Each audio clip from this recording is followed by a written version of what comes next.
റാഗി സേമിയ കൊണ്ട് രുചിയൂറും ഉപ്പുമാവ് തയ്യാറാക്കാം. ഉപ്മാവ് ഇഷ്ടമില്ലാത്തവർക്ക് പോലും ഈ റാഗി ഉപ്മാവ് വളരെയധികം ഇഷ്ടമാവും. ഇതിനാദ്യം റാഗി സേമിയ അര പാക്കറ്റ് എടുത്ത് ഒരു ബൗളിലേക്ക് ഇട്ട് നികക്കെ വെള്ളമൊഴിച്ച് 10 മിനിറ്റ് വെക്കുക.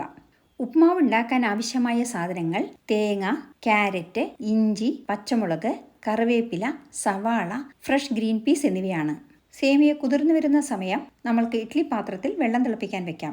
വെള്ളം തിളയ്ക്കുമ്പോൾ കുതിർത്ത സേമിയ വെള്ളം ഊറ്റിക്കളഞ്ഞ് ഇഡ്ഡലി തട്ടിൽ നിരത്തുക. ഇനി മൂടി വെച്ച് 10 മിനിറ്റ് വേവിക്കുക.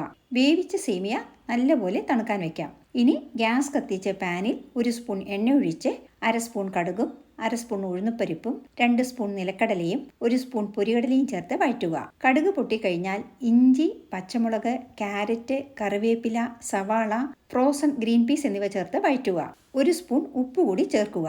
പച്ചക്കറികൾ ഹാഫ് കുക്ക്ഡ് ആയാൽ വേവിച്ച റാഗി സേമിയ ചേർത്ത് ഇളക്കുക. 2 മിനിറ്റ് വഴറ്റിയ ശേഷം 1/4 കപ്പ് തേങ്ങ ചേർത്ത് യോജിപ്പിക്കുക.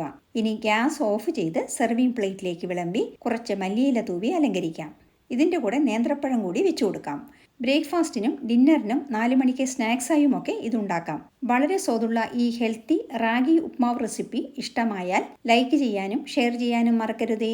Thank you for watching and supporting.